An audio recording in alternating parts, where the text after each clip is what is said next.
Greetings, greetings, and greetings. Again, this is I, your king, Clifford Jefferson, descendant of Godfrey, the fifth count of Van Jew, son of folk full of Jerusalem. On my side, as always, Archbishop Belmont from the House of Belmont, co-adjutor Murphy from the House of Murphy, as well as all those who are in the absence or not attending today. We wish you love, truth, peace, freedom, and justice. We're here again with part 3. Are you registered in the English census? Because if not, you're in a world of trouble, because if you're not, you're counted amongst the census of what we call the Residency and the Funding Act of the establishment of what we call the United States. And this was funded by our ancestors. As you see, as it stated, the Funding Act of 1790 was the act in full title, an act making the provisions for the payment of the debts of the United States. And it was passed on August 4, 1790 by the United States Congress as part of the Compromise of 1790 to address the issues of funding, debt, service, repayment, and retirement. You hear that key word, repayment, y'all. Repayment and retirement. Payment of retirement of the domestic debt accrued by the state's government. First after 13 colonies, then that states in rebellion, and the independence, and the Confederation. So what this tells you that in order to understand your remedy and not be subject to that tax or that debt in regards to repayment in lieu of those retirements, beneficiaries who are us, the ancestors and heirs, in lieu of the original contract that preceded the Funding Act and Residency Act of what we call the United States. Because prior to that, they were called states unconstitutionally because it was not lawfully legislated by their constitution. And now, when we say constitution, we're not talking about the adopted or amended constitution. We're talking about the original charter, which is the Constitution, because as we said, there's 3 types of charters, which does not substantiate a government. It's just a transmission document of powers and rights. And the highest form, as I stated before, was 1, the constitutional first class, where it's commissioned by the crown unto the governor with orders attached. The second one is the provincial charter, which was based upon feudal principalities, which is what you call the federal government. That's been dissolved.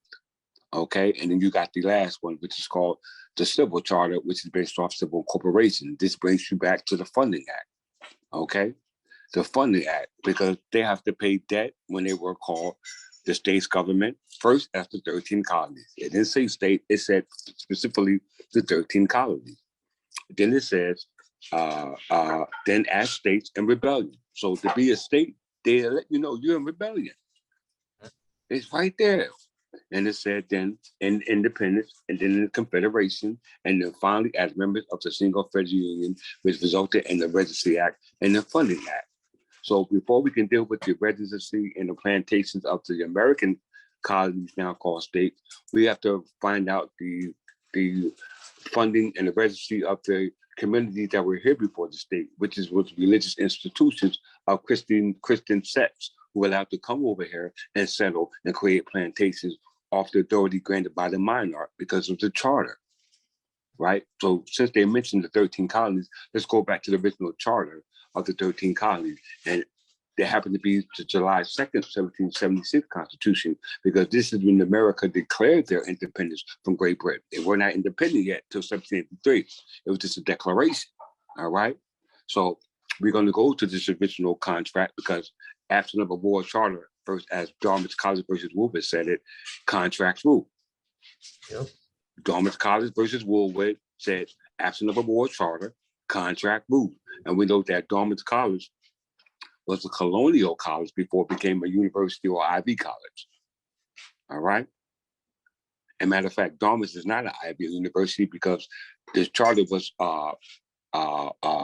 put back in place as a result of the de facto legislation trying to make it register as a charitable usage association, which we got 2 paramount cases to support that.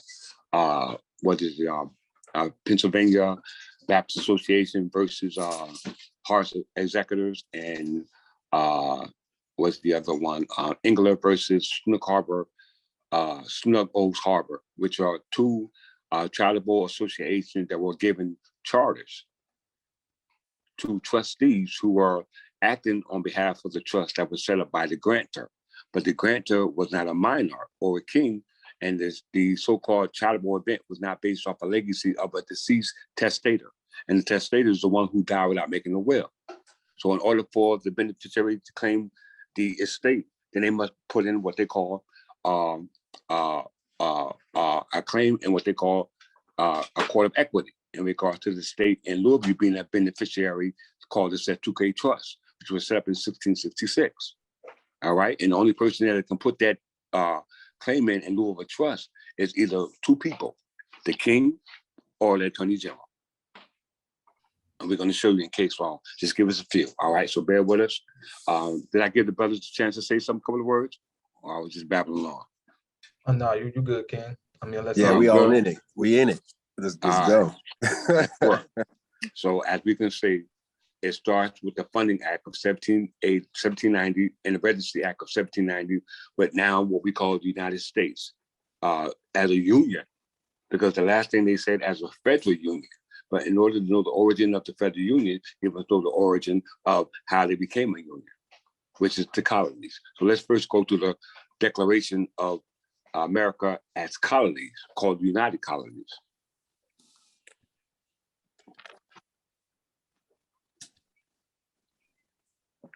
This is Virginia, the first colony. King James, under what we call the Elizabeth religious settlement. James, by the grace of God, King of England, Scotland, France, and Ireland, defender of the faith, and whereas our loving and well-disposed subjects. So you have to be a subject of the monarch to get the protection of the monarch, which is called political status, based off your allegiance and your citizenship. All right. So it says that Thomas Hamron, Raleigh, Gilbert, Esquire, William Parker, George Popham, gentlemen, and divers others of our loving subjects have been humble suitors unto us, that we would vouchsafe unto them our license to make a habitation plantation, to deduce a colony of sundry, i.e. laws of our people, and to a part of America commonly called Virginia. All right, very close. Pay attention to brothers, brothers and sisters. But let's go to the part of this Virginia Charter on April 10, 1606, as it affects us as the people identified as Negro Blacks, because of Ethiopian, and as a result of the uprise that took place with the independence of the American colonies from Great Britain, was a result of us as English people fighting on behalf of the loyalists back to, on behalf of the crown, even though it was ruled under the facto monarch, because as Archbishop pointed out in the movie Patriot, when the soldier of King George III told the slaves that you can get your freedom if you fight for King George III, the slaves said, man, we already free. We own this land. You know what I'm saying? But they left out the origin of how they are free, because they were not free under King George III. He was a British monarch. And we're going to show you by acts of legislation from Parliament that the House of Hanover, the House of Windsor, the House of Saxe-Coburg, the House of Stuart, the House of Tudors are all de facto monarchs under de facto citizenship by way of what we call de facto contracts, which are null and void as a result of this constitution we're about to go through now. All right, let me just show you where they are set about us assisting King George III as a result of the separation or the Declaration of Independence from the colonies by America now. And it says it in one specific clause. We're going to move on. Oh, this is the actual charter. Okay. So this is the reason why we as heirs are claiming who we are by open proclamation, as the charter says. When a charter is established, it's done by way of open proclamation, right? You must do an open proclamation to the public. They call it public announcement, all right? And then you get a public, this is how laws are created, by public forum known as the city council. A contradictory and totally contrary and totally abstract to what we call legislative law. Because your counties, your municipalities are not legislatively constructed. They were created by way of voting on it by communities without your input. Because it said on the part one, power is inherited in the people, right? Then it said government instituted for the protection of the people. But what the people are not asking is, what people are you talking about? Exactly. Because it didn't say the people appointed the government. It said the government appointed the government. That's what it said. Government was instituted for the protection of the people. But what people? Because the people as Americans are not the sovereigns. You can't be a sovereign because you are what that. If you're a citizen based off the census, based off the Residency Act and the Funding Act, and we call it census in 1790, then you are not a citizen. You are a foreigner. Because why? You pay taxes. How are we going to know that? We just put a proclamation in regards to our state, as I showed you in the first part of this lecture, that there's a core warrant put in on behalf of the Attorney General, who was a repatriate of all the 13 colonies. All 13 colonies, we have sent a core warrant in Chancery Court, because the subject matter is clear for any issue coming from a person identified Nickelback in Ethiopian. But that's not what's confusing me for the court. It's the law that's confusing. Dred Scott, Chief Justice Cheney, said it, that the Constitution don't protect African American or Black people, whether you're free or not. But your citizenship declares you a citizen by way of you being born there. So if you're a citizen via the birth record, then either the Supreme Court is lying or the vital statistics is lying, because that denotes the citizenship. It don't show you what citizenship you want. They declared it for you. You can't do that. But yet the Constitution said you can't be a citizen if you're Negro, Black, colored, and Ethiopian, whether you're free or not. How we know? We're about to prove it right now. It says right here. This is the Virginia Charter, 1606, and all these charters are validated by Virginia Article 2, Chapter 1, Section 200, 2001, 300, and 3001. Look it up for yourself. These are modern day statutes of Virginia, and we know Virginia is a commonwealth. It's a commonwealth. The commonwealth is de facto parliamentary, created under the House of Stuart as a result of what we call the English Civil Wars. All right, this goes back to ship money. We did a lecture on that already. We're not going to get into it today. All right, it says right here in the 1606 Charter, Clause 17, giving and granting by these presents unto Sir Thomas Gates, Sir George Somers, Richard Hackelute, Edward Maria Wingfield, Donna Hanham, Riley Gilbert, William Parker, and George Potham. These are all signers and trustees of this trust that there are supposed to be trustees of. And it said, and their associates of the said colony. They're not talking about states, y'all. It said, are read to every of them from time to time and at all times, forever, hereafter, power and authority. This is the charter. We're reading the charter, right? This is not talking about the government. It's just talking about powers and rights. It says power and authority to take and surprise by all ways and means whatsoever, all and every person and persons with their ships, vessels, goods, and other furniture, which shall be found trafficking into any harbor or harbors, creeks or place within the limits, precincts of the several colonies and plantations, not being of the same colony until such time as they, being of any realm or dominion under our obedience, shall pay or agree to pay to the hands of the treasurer of that colony. This is called your state treasurer now, because you're not going by the colony now. You call it the state treasurer now, which we are incorporated by. Matter of fact, if you don't know, because most corporations are incorporated by the Secretary of Treasury, right? We're not incorporated by the Secretary of Treasury. Most corporations are incorporated by the Secretary of State. We're not incorporated by the Secretary of State. The English Third Temple Church is incorporated by the Department of Treasury because they know that's who they owe the debt to. And if I'm not mistaken, New Jersey is the only Department of Treasury who incorporates corporations. All right. So this is the contract between the trustees, known as the colonies who set the plantations, and the king concerning his heirs and successors. And they're speaking about, it says that, I'm gonna read it again. If this is I think this is not the clause I'm looking for.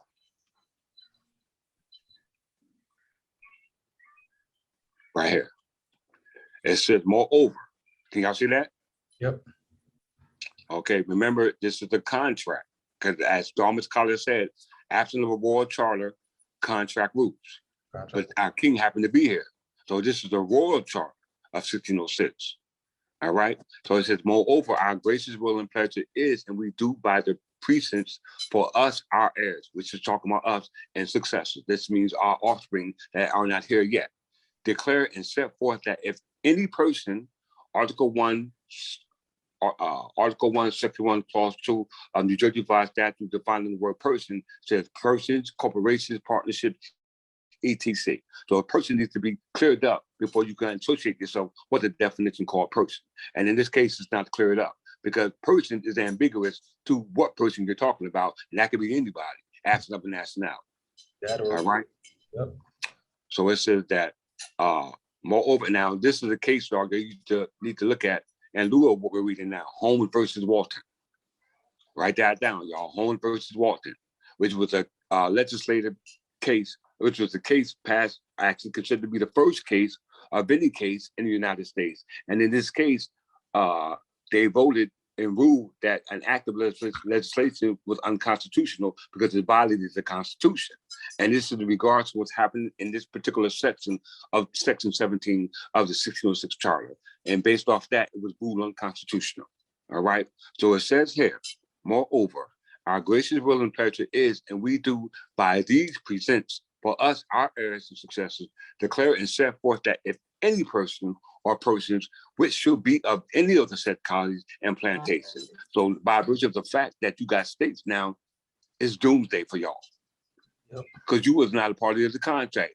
You ain't no colony, no, you are your plantation. So if you supersede these contracting parties in lieu of Dartmouth versus College, contract rules. All right.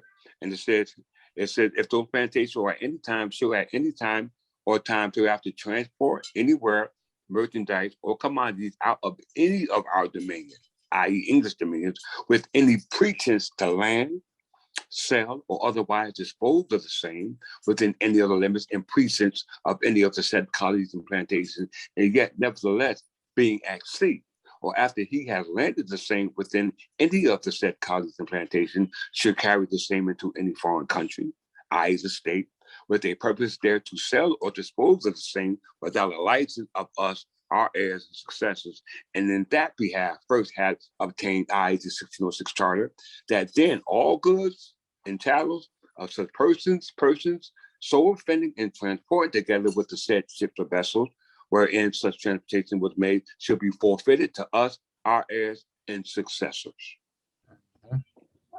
It's going to be qualified in July 2nd, 1776 Constitution, Article 10 and 12. I'm about to prove it to you, but let me go on with this section. Section 18.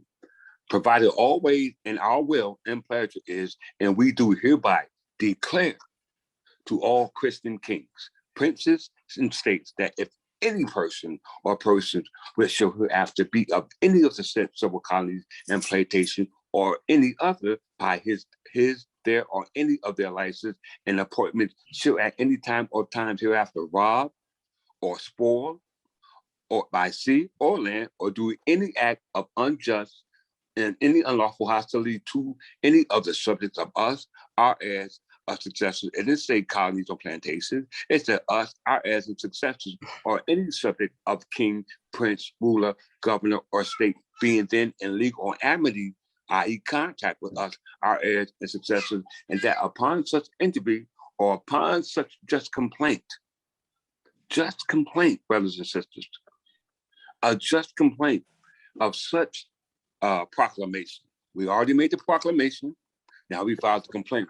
First off that proclamation as trustees of this estate, as heirs and successors based off this contract, i.e. the 1606 Charter, because it can only be enforced by heirs by way of us knowing who we are. Why? Because our estate has acceded to the state. It is acceded. So therefore we had to proclaim as the charter said. Okay, and by way of this open proclamation, they should make full restitution or satisfaction of all such inquiries done, so as the said princes or others so complaining may hold themselves fully satisfied and contented, and that if the said person or persons having committed such robbery or spoil should not make or cause to make satisfaction according to which such time so to be limited, that then and shall be lawful to us, our heirs and successors, to put the said person or persons having committed such robbery or spoil and their procurers, abettors, and comforters out of our allegiance and protection, and that it should be lawful and free for all princes and others to pursue with hostility the said offenders, and every of them and every of their procurers, agents, and bettors, and the comforters in that behalf. Archbishop. And point of interest, and that's the reason why you see so-called Black people are receiving the consequences that they're receiving today, because you're now considered an aider, abettor, and comforter of those who are actually causing harm and injury against the true English heirs.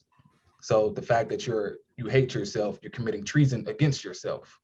In a better way to say that, because you're not honoring who you truly are. So you're causing injury to yourself.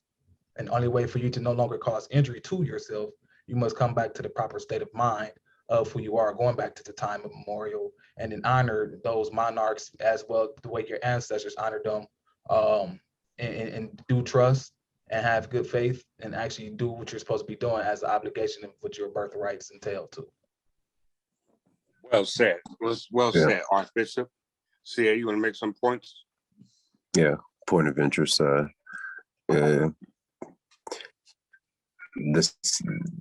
The information that most were readily fed were that your lands were colonized and that you have you were transported from Africa and such thing. If that has taken hold of your mind, that story, then omitting this information that we are bringing to you will be easy. I like to address what I call a spell over your mind, over my people, because if you're viewing this, you're probably one of three, man or woman, someone seeking to know, someone seeking to disapprove, or someone seeking to qualify this information that you're hearing. So it's very simple to come to the place of, you have a history, you speak English, you have an English or a European surname, and you more than likely just cannot omit that. That's just a relative fact. You cannot omit these simple facts. You speak English, you have an English surname, and you have a history that's connected to that. Now, if you choose not to acknowledge and you omit that for yourself, that has nothing to do with me, or, so there's no competition, there's no battle, this truth is just simple. Things like rain, it's going to get on everybody, so once you come to terms with that, then you can come to terms with the fact that your birthright, governed under English law, because you are governed under English law, has entail and unalienable rights that you are entitled to as an heir, successor. Simply put, your entitlement and your birthright is directly connected to those provable facts in statutes, in legislating and acts of parliament, etc., as we've gone through. So it's very important that you come to this specific place where you just have a self-talk, and you choose ye this day whom you shall serve, because honoring your foremothers and forefathers is a beautiful and divine thing. And take this into account. You have 4 grandparents as soon as you are awake as soon as you are born. You have 4 grandparents. They each have 4. They each have 4. They had just 4. So when you go into your ascension or your dissension or the knowledge of your history of fact, remember you have a vast tree of family that which you may not be aware of. So do yourself a favor and do the research, and don't dismiss, don't throw away the baby with the bathwater. I yield the floor. Well said. So, yeah, we got 5 minutes left. That's it? 5 minutes left. Okay, so in the spirit of what CA said, you are what your forefathers are without doubt or contradiction. And it's customary to be what your forefathers were without doubt or contradiction. And that's taken upon the fact of understanding who and what you are. And most of these changes that we're subject to as a result of the day is a result of who wrote our books. And these books are the ones that tell our story, but people use them outside the farm, dealing with that which will bring you equity in lieu of what's just supported by law, because we know that church and state are separated, and state don't have a religion. Church has a religion, and we know that God's religion and the state's religion is 2 different things. And we know that the state honors religion here, so as Archbishop said, be careful what you worship and be careful what you ask for, because you just might get it. And as he said, by you not honoring your English citizenship, then you're agreeing to being a better, comforter or conformer to those who were in contrary to the original agreement. And that's like a lis pendens, been filed against something. Ignorance of the law is no excuse. So it's your obligation to show what you choose to be a part of in regards to being a membership or being a member, i.e. citizenship, because as we said, citizenship denotes to subjectivity, political status, and allegiance. And that all derived from the word estate, state, and status. All right. So we're going to close out with part 3 of have you registered as a citizen on the English registry? And we're going to open with part 4. And we're going to go into some very dynamic parliamentary acts to support the proof that citizenship is very important in lieu of your birthright and protecting your birthright in lieu of restoration of your political status as an heir. And you either classify as 1 or 2, an heir or a foreigner. And this is what we're going to establish in part 4. So I love you all. I give Archbishop and CA a couple of minutes before closing out in lieu of us doing our job to give you what you need so you can come home back to your Father's will. Peace and love. Peace and love. Once again, brothers and sisters, like I said, once we come back with part 4, it's going to bring you more clarity regarding, like the King said, what our obligation is here at the Third Temple English Church of England. Also, too, I want to put this note out there for those who are looking and ready to come into the church. We do have the requirements on the website. Please follow the directions, because the purpose of our brothers and sisters following directions is getting used to doing things in order. You've been out of order for far too long. Now, the only way for you to come in proper back order is those who actually love you try to put you back in order. And the other note too is you must come to church. If you don't come to church, you don't get counted. We don't know who you are. You're not bonded with us. We only can bond with those who actually come and eat and break bread with us, and we never see you. We don't talk to you. You don't leave comments. We don't know who you are. So when it's time for us to get to moving, we're gone without you. And I'll leave the rest to CA. Yeah, it's perfectly well explained. I love you all at the sound of my voice, and we look forward to communing with you. My Archbishop and King have put together a marvelous lesson that I hope you're digesting well. Let this marinate on your soul and truly be free. All right, I yield the floor. Love you all. Peace and love. Peace.